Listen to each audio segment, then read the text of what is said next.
Welcome back to the Broken Masterpiece. This week is one of my favorite buffets. I have done this buffet so many times, it kind of comes in different variations, but when I see it, I snag it.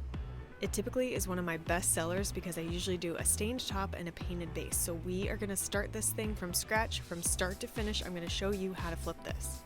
I did make some mistakes along the way. So the first step is to remove the hardware. Put the hardware in a safe place where you know where it's going to be, like hang it on your wall or put it somewhere. I lost it. I went back to these videos just to see if I could see where I put it. I lost it for 3 weeks. And I actually ended up finding it like the day my new poles that I finally found that fit the measurements came in. Alright, enough of that. What you just saw me do was put stripper on the top. This had a pretty thick old varnish on it, and so after I cleaned it off and sprayed it, I put some premium stripper on it, and then I'm going to use some afterwash to get off any of the sticky residue. I'm wearing a mask, and I've got hardcore household chemical gloves on because this stuff is gross and sticky and toxic, so it's nasty. I didn't have any of my Green Ease stuff that I typically love, but this really works in a pinch and gets to work within like 15 minutes. It gets off paint and epoxy and lacquers too, but I just love how it works so well on varnish. I'm using a putty knife to scrape this off, and then I'm going to go back through with steel wool and the afterwash to make sure that I get all the residue.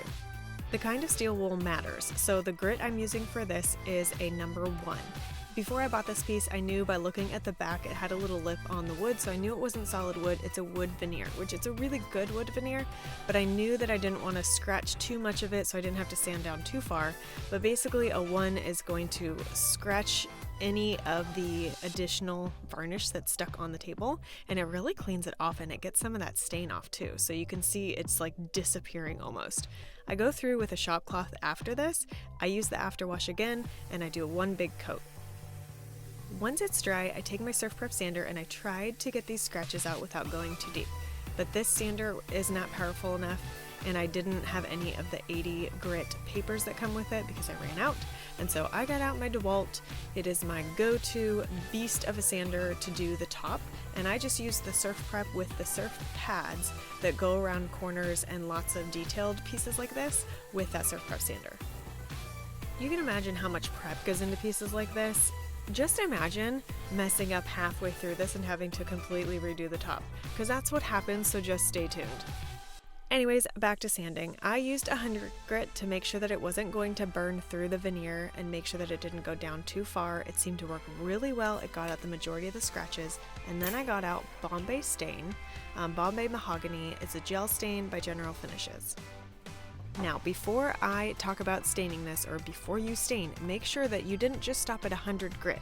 You then wiped it clean, and then you did 120, and then 150, and then 180 before you even attempt to stain it. You want to stain up through the grits because that's going to knock any mountains that you can't see, they are invisible to the naked eye, down so that it's a smooth surface, and then your wood grain won't raise up when you go to put a poly on it.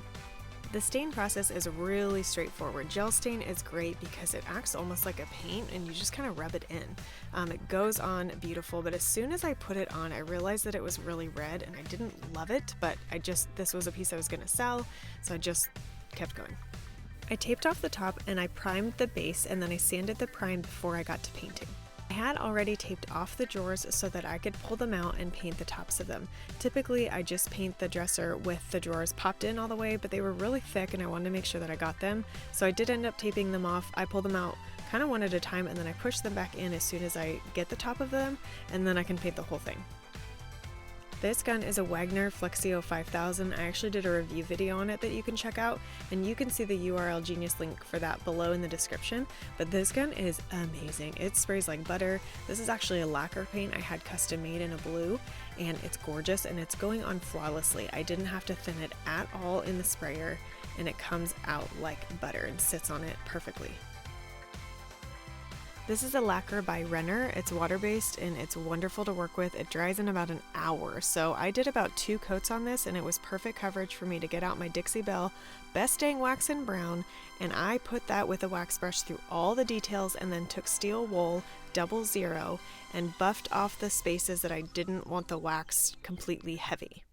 So it is a wax on and then wax off with the steel wool, and get really soft steel wool so that you don't take off any of the lacquer or any of the paint, especially around the sharp curves. And if you do, it's no big deal. Just add some touch up and just go a little bit lighter. But basically I put it on and then I go through on my soft surfaces and I leave it mostly in the edges and the accents to give it detail.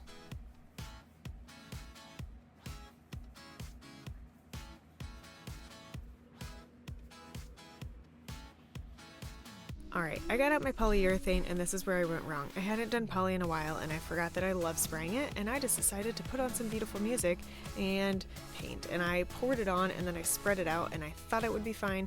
It didn't. The thing was tilted just slightly and it pulled up and it was too thick and I had to scrape it off. I was so sad.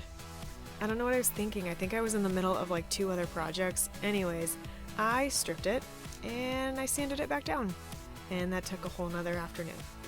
And again, you got to go all the way up through the grits, and so I did this as fast as I could, but as thorough as I could, so I could pick a new stain. So at least there's that.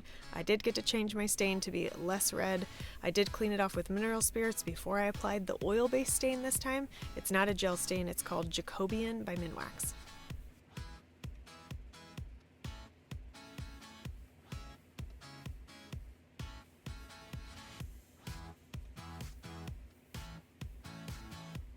This stain has excellent coverage and a really good working time. So water-based stains typically dry really fast. You should add an extender to them if you have a large surface like this. But when you're working with oil-based stains, you could do the whole top, you can leave it and it's still not going to dry right away. I typically put dark stains on, let them sit for just a few minutes, and then I take my shop cloths, those blue things that I have in my Amazon storefront, and they are wonderful for wiping off oil-based stain.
Alright, the next clip coming up is me recording an hour before I found the poles.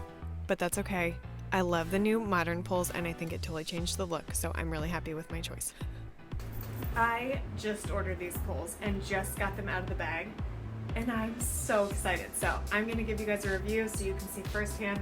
Just came out of the plastic.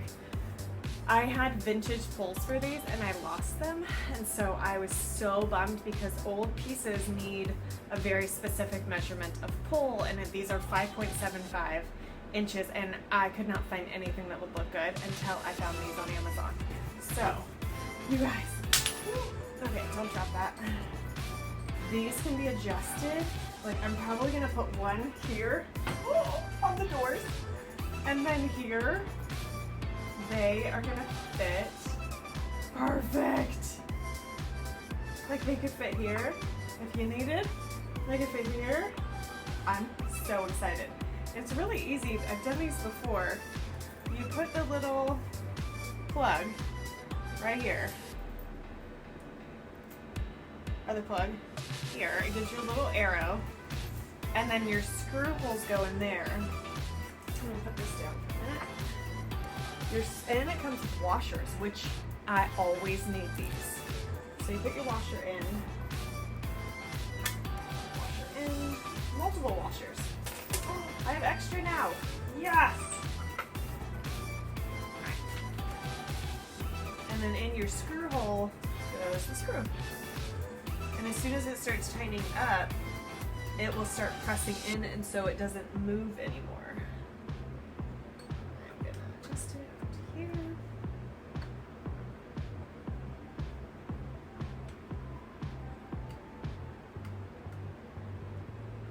Screwdriver. And then all you need to do is really just make sure that that bar is equal on both sides. Tighten it up.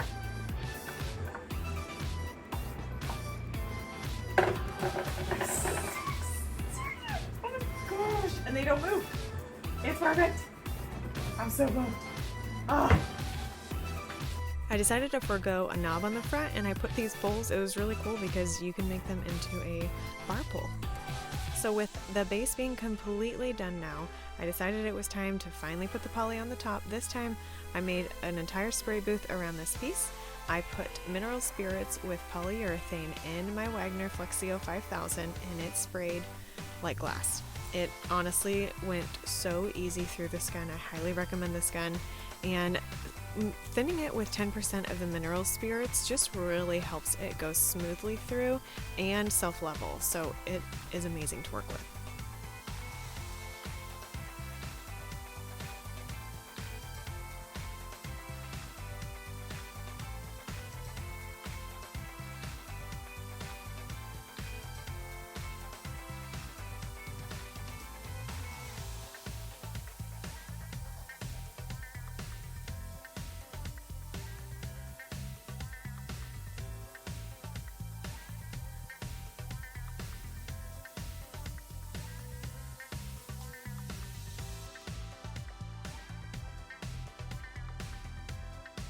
I picked this piece up for $200 and I sold it for $800, so profit of $600, and these are all materials that I had, except for the knobs. Those I had to buy. So I finished up this piece. I put it in my staging booth that I can temporarily set up and take down on my driveway so I have great lighting. I can get some good footage of it. I didn't love it. Like, it's not really my style. It's not something I would put in my house, and that's weird for me, and so I didn't even know if it was gonna sell. Guess what? It sold within a few days, and I have 3 customers that want this exact replica made as soon as possible. So never underestimate how much, if it's not your style, it's probably somebody else's and it will sell well. Thanks for watching this video, and I'll see you guys next week.